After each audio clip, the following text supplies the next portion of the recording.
Y si el mayor error de Nike no hubiera sido firmar a Caitlin Clark, sino no comprender desde el principio el tamaño del fenómeno que tenían delante. Porque cuando la persona que ayudó a construir el imperio de Michael Jordan sale públicamente y dice que la gestión de Nike con Caitlin Clark ha sido uno de los mayores fracasos que ha visto en su vida, es imposible ignorarlo. Y no estamos hablando de cualquier ejecutivo. Hablamos del hombre que convenció a Jordan de apostar por Nike en los años 80 y participó en la creación de la marca deportiva más poderosa del planeta. Cuando alguien con ese historial hace una declaración así, todo el mundo presta atención. Lo más curioso es que esta historia llega justo en el momento en que Nike finalmente presentó las Caitlin One, las primeras zapatillas exclusivas de Clark. Las redes explotaron.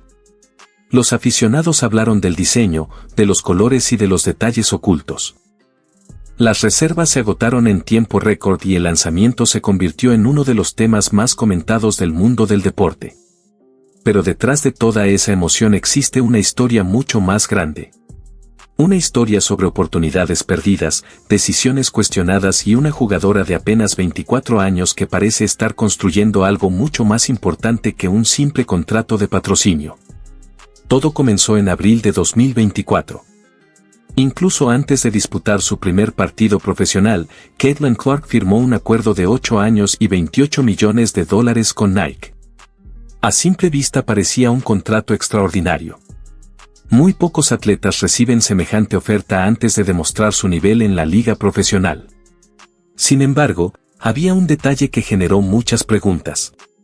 Cuando Michael Jordan firmó con Nike en 1984, el valor inicial del acuerdo parecía pequeño comparado con las cifras actuales. Pero Jordan consiguió algo que terminó cambiando su vida, un porcentaje de las ventas de los productos que llevaran su nombre. El resultado es conocido por todos. Décadas después, aquel acuerdo se convirtió en uno de los negocios más rentables en la historia del deporte. En el caso de Clark, no se conoce públicamente ninguna estructura similar de regalías o participación accionaria. Según muchos analistas, la estrella más comercial del baloncesto femenino terminó aceptando una cantidad que estaba muy por debajo del valor que realmente aportaba. Las críticas no tardaron en aparecer. Expertos en marketing deportivo aseguraron que su impacto cultural justificaba cifras mucho mayores. Algunos incluso afirmaron que un acuerdo de $20 millones por temporada habría sido más acorde con el fenómeno que representaba. Y la realidad es que los números respaldaban esos argumentos. Durante su temporada de novata, los partidos de Clark registraron audiencias masivas. Las entradas se agotaban en ciudades de todo el país. Las camisetas con su nombre se convertían constantemente en las más vendidas de la liga. Cada vez que jugaba, el interés por la WNBA aumentaba. Su presencia impulsaba las audiencias televisivas, la venta de productos y el crecimiento económico alrededor de cada encuentro. Sin embargo, toda esa influencia quedó ligada durante 8 años a un contrato que muchos consideran insuficiente. Pero el acuerdo con Nike era solo el comienzo. La verdadera controversia apareció después. La empresa tenía bajo contrato a la figura más mediática del baloncesto femenino. Una jugadora que había conseguido atraer la atención de millones de personas y que estaba transformando la conversación alrededor de la WNBA. ¿Y qué hizo Nike con todo ese impulso? Esperó. Y siguió esperando. Pasaron 3 años y medio antes de que Caitlin Clark recibiera sus propias zapatillas. 3 años y medio. En el mundo del deporte moderno, eso parece una eternidad. Mientras tanto, otras estrellas recibían sus modelos exclusivos. Algunas rivales consiguieron acuerdos y lanzamientos en plazos mucho más cortos. Clark continuó jugando con modelos de otras líneas de Nike, excelentes zapatillas, sin duda, pero ninguna llevaba su nombre. Para muchos expertos, aquello no tenía sentido. Caitlin Clark ya era una celebridad antes de debutar en la WNBA. Su popularidad trascendía el baloncesto universitario y había conseguido conectar con personas que normalmente ni siquiera seguían el deporte femenino. Era un fenómeno cultural. Precisamente por eso, el retraso de Nike generó tantas preguntas. ¿Por qué esperar tanto? Nunca hubo una respuesta definitiva. Algunas versiones apuntaban a estrategias internas de marketing. Otras hablaban de prioridades diferentes dentro de la empresa. Pero el resultado fue el mismo.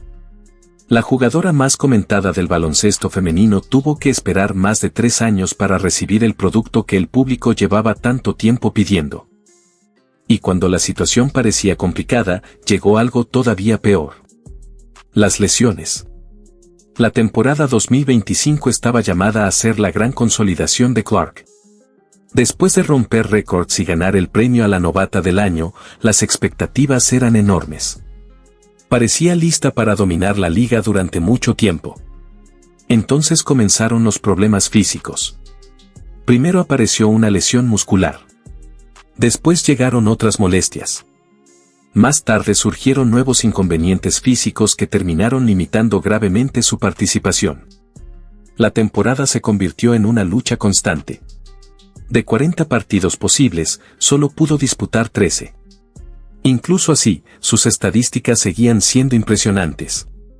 Continuaba produciendo puntos y asistencias a un nivel muy alto. Pero era evidente que su cuerpo no respondía como antes. Por primera vez en muchos años, Clark se encontró lejos de la cancha.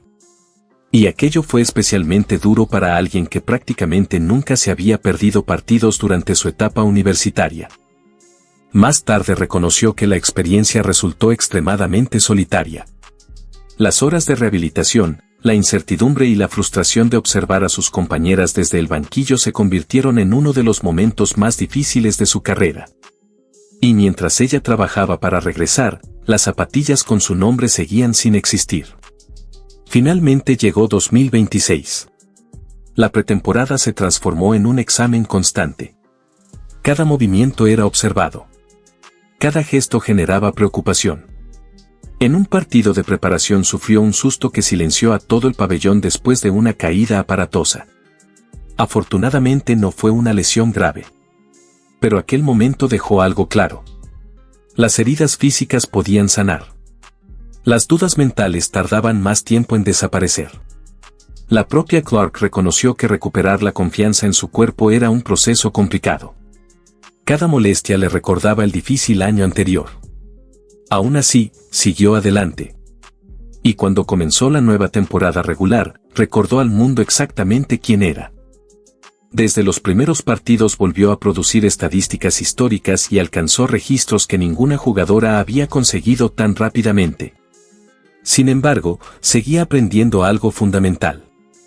El éxito a largo plazo también exige saber cuándo proteger el cuerpo. Y precisamente esa visión parece definir cada paso que da. Porque Caitlin Clark no está pensando únicamente en el presente. Está construyendo algo mucho más grande. Finalmente llegó el día que millones de personas esperaban. Nike publicó una imagen. Solo una imagen. Pero bastó para encender Internet. Las Caitlin 1 eran una realidad. Después de 3 años y medio de espera, las zapatillas finalmente estaban listas. Y no se trataba de un lanzamiento improvisado. El modelo incluía nueva tecnología desarrollada específicamente para mejorar determinados movimientos en la cancha. El diseño también incorporaba múltiples detalles personales relacionados con Clark. La silueta, los elementos gráficos y varios mensajes ocultos estaban inspirados en su estilo de juego y en su trayectoria. La propia jugadora participó activamente en el proceso creativo. Seleccionó colores, aportó ideas y ayudó a construir una identidad que realmente la representara. El primer modelo presentó un llamativo tono azul y la expectativa creció todavía más cuando algunas celebridades fueron vistas utilizando versiones alternativas de las zapatillas. Todo ello generó una enorme conversación alrededor del producto. Pero las zapatillas son solamente una parte de la historia. Porque mientras el público discutía sobre el retraso de Nike, la situación financiera de Clark estaba cambiando radicalmente. El nuevo acuerdo colectivo de la WNBA elevó considerablemente los salarios de las jugadoras. En muy poco tiempo, sus ingresos dentro de la liga crecieron varias veces respecto a sus primeras temporadas. El cambio fue tan importante que las nuevas generaciones de jugadoras comenzaron a ingresar a la WNBA en condiciones económicas muy diferentes. La liga estaba evolucionando. Y Caitlin Clark ocupaba el centro de esa transformación.